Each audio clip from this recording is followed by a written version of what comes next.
Datos geológicos de interés para la ingeniería civil. Litología y estratigrafía.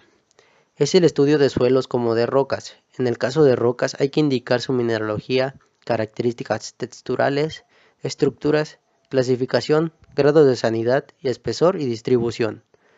La litología es fundamental para entender cómo es el relieve, ya que dependiendo de las naturalezas de las rocas, se comportarán de una manera concreta ante los empujes tectónicos. Los agentes de erosión, transporte y los diferentes climas de la Tierra, además del comportamiento de las rocas ante los demás agentes del relieve, hay que tener en cuenta que cuando una región existe un solo tipo de roca, o este es dominante, un ejemplo típico de este caso es el relieve kárstico, con las rocas calizas. En el paisaje predominan las formas kársticas, aunque también sea un relieve plegado de montañas o una llanura. Las rocas se pueden clasificar de muchas maneras, por su dureza, por su origen, por su estructura, etc. Geología estructural. Se dedica al estudio e interpretación de las estructuras generadas en la corteza terrestre, producto de movimientos propios de la dinámica terrestre, mayormente entendidos y tratados por la tectónica de placas. Es importante en geología entender cómo se formó el actual modelo topográfico de la superficie terrestre. En ingeniería civil es la base de proyectos de construcción, edificaciones, puentes, carreteras, represas, etc. Tipos de esfuerzo. Cuando se habla de los esfuerzos, se hace referencia a la fuerza aplicada a un área determinada de roca. Compresión. Esfuerzo al que se someten las rocas cuando son comprimidas por fuerzas dirigidas unas contra otras a lo largo de una misma línea. Tensión. Resultado de las fuerzas que actúan a lo largo de la misma línea, pero en dirección opuesta. Este tipo de esfuerzo actúa alargando o separando las rocas. Cizalla. Esfuerzo en el cual las fuerzas actúan en paralelo pero en direcciones opuestas, lo que da como resultado deformación, desplazamiento a lo largo de planos poco espaciales. Niveles estructurales. Nivel estructural superior. Se localiza desde la superficie del terreno, según la altitud en cada lugar, hasta la cota 0 metros, que sirve como referencia aunque puede llegar a la misma profundidad. La presión y la temperatura no son muy elevadas y las rocas tienen un comportamiento frágil.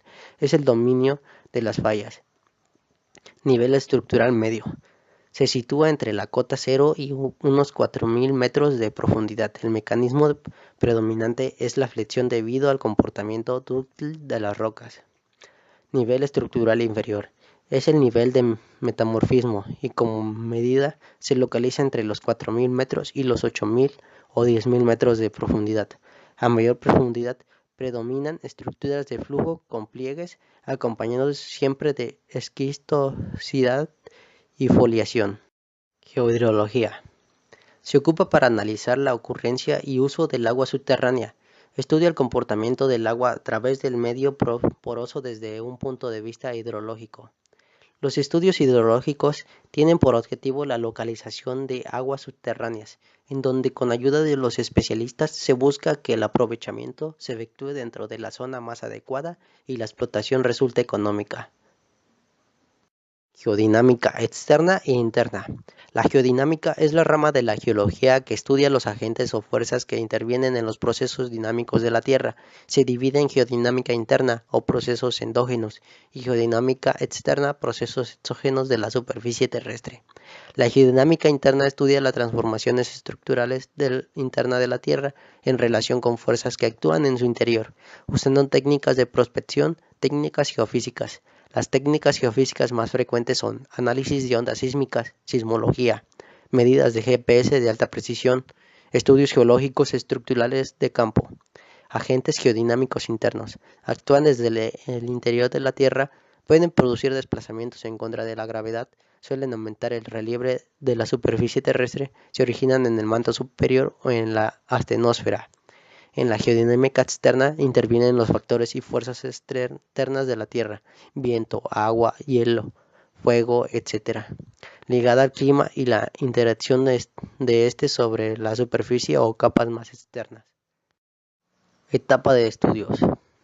Estudios preliminares de detalle durante y después de la obra. Estudio del terreno. El terreno es un dato esencial para la construcción de la obra y su conocimiento.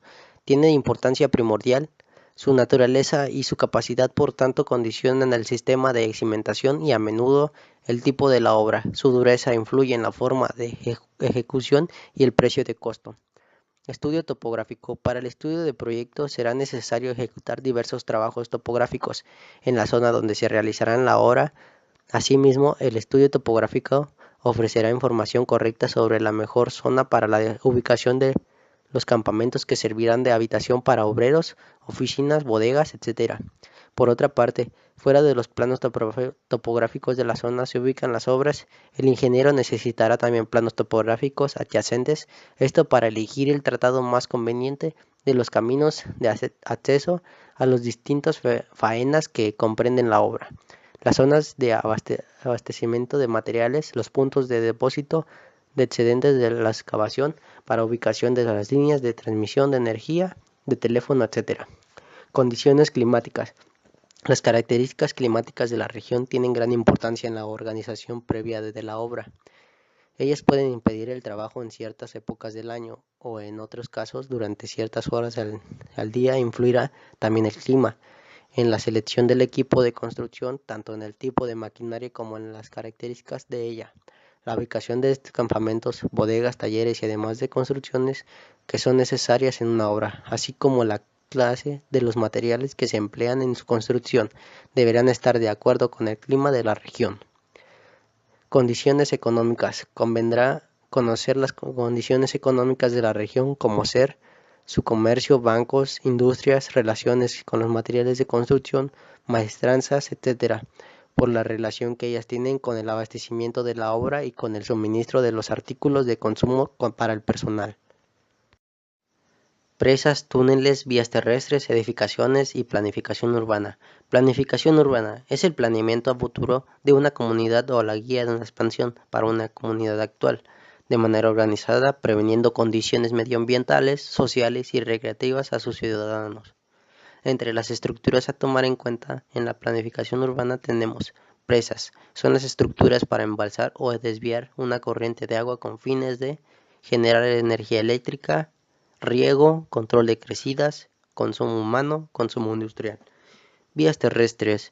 Son obras de infraestructura diseñada para mejorar el transporte, entre las cuales tenemos carreteras, vías para la circulación de los vehículos automotor. Túneles. Son las construcciones artificiales que comunican dos extremos que permiten el paso por espacios cerrados, generalmente subterráneos. Puentes. Construcción para comunicar dos puntos separados normalmente por ríos o abismos. Vías férreas. Vías construidas para la movilización de trenes. Edificaciones.